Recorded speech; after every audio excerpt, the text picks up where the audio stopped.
10, 9, 8, 7, 6, 5, 4, 3, 2, 1. Ignition. Liftoff of the Falcon 9. Go SpaceX, go NROL 192.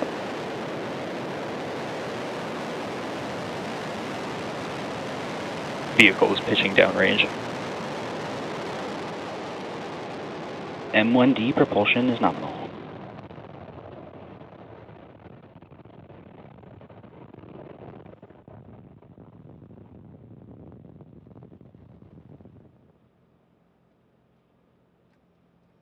At T plus 30 seconds and counting, Falcon 9 has successfully lifted off from Slick 4E at Vandenberg Space Force Base in California. Now, in case you're just joining us, this is the NROL 192 mission for the National Reconnaissance Office, and we just had an on-time liftoff today at 5:25 a.m. Pacific Time. Avionics, power and telemetry nominal. Good call out there. Coming up next, the vehicle will be passing through Max Q. Falcon 9 is supersonic.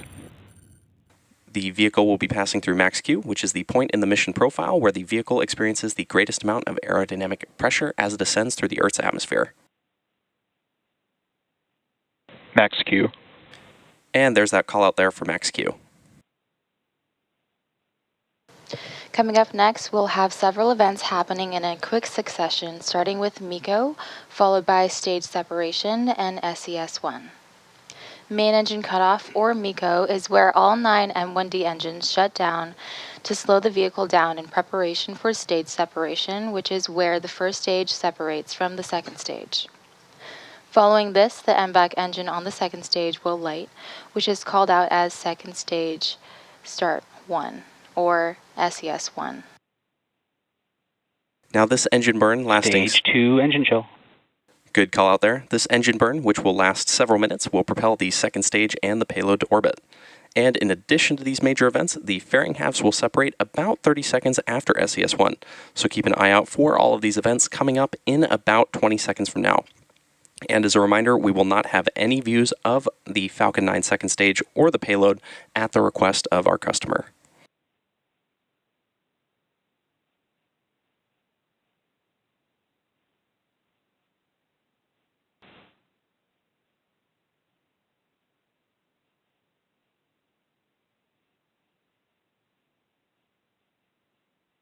MECO? Stage separation confirmed. Stage 2 startup. And a good series of back-to-back callouts there, which began with MECO, stage separation, and SES-1. Coming up shortly, we should hear a callout for fairing separation, but as a reminder, we will not be showing it on screen. Both payload and fairing have supporting... Fairing separation confirmed. Good call out. Both payload and fairing half supporting today's missions are also flight proven, with one half flying for its 12th time and the other flying for its second time. And we'll be attempting to retrieve these fairing halves again today once they fall back to Earth with our recovery vessel, Go Beyond. We're currently at T plus 3 minutes and 20 seconds into today's mission.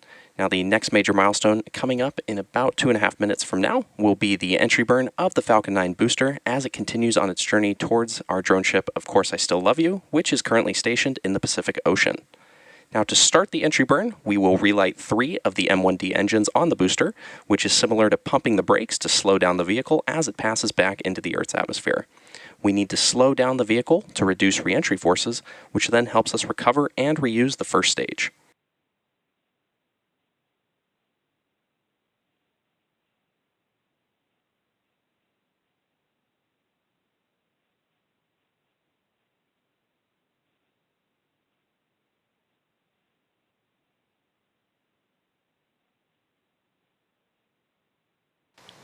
During the entry burn, Falcon 9 is decelerating by firing its Merlin engines, but it's still moving really fast. This causes the vehicle to fly through Merlin's exhaust gases, also known as the rocket's plume, which deposits a layer of soot on the vehicle's surface. That soot comes from the carbon-based fuel that Falcon 9 uses, which with each flight, the soot builds up a little more on the outside of the vehicle.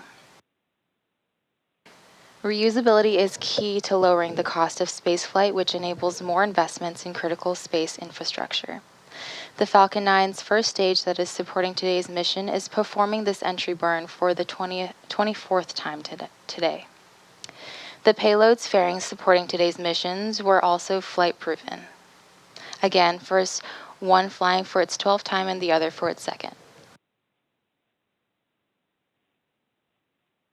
Now we should be hearing that call out for the Falcon 9 first stage entry burn in just under a minute from now.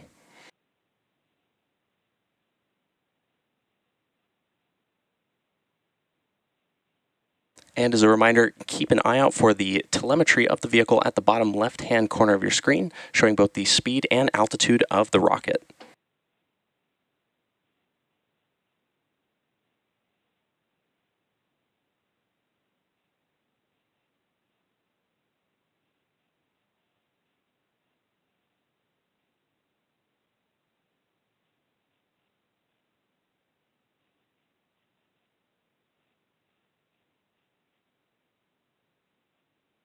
We should be hearing that call out for the Falcon 9 first stage entry burn in just a few moments from now.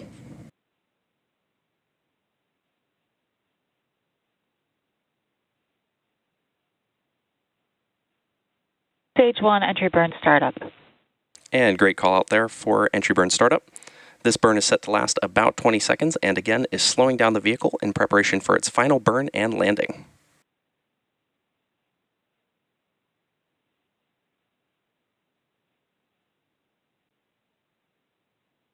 Entry burn shutdown.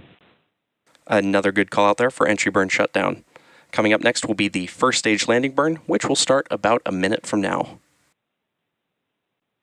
The Merlin engines on the Falcon 9 first stage are optimized for sea level, and these achieve 190,000 pounds of thrust each during ascent and descent. At Stage 1 FTS has saved.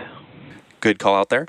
At liftoff, Falcon 9's first stage has thrust greater than 5 747 airplanes at full power. Now, the 10th engine on our rocket stack, the MVAC engine, located on the second stage, possesses a much wider nozzle and is optimized to 220,500 pounds of thrust in vacuum.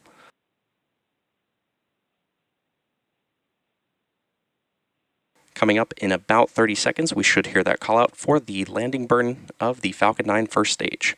This landing burn is the final... Stage 1 transonic. Another good call out there. The landing burn is the... Stage 2 FTS has saved. And another good call out. The landing burn is the final burn of the Falcon 9 booster used to reduce the remaining speed of the vehicle for a gentle and precise landing on our drone ship.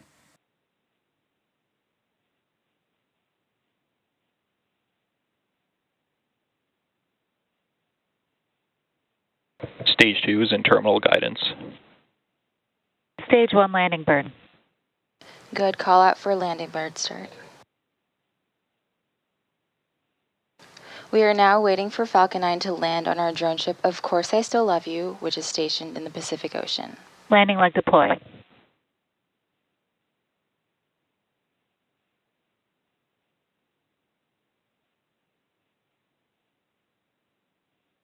Stage 1 landing confirmed. And there you heard a call out for a successful landing of our Falcon 9 rocket. This was the 24th launch and landing of the first stage.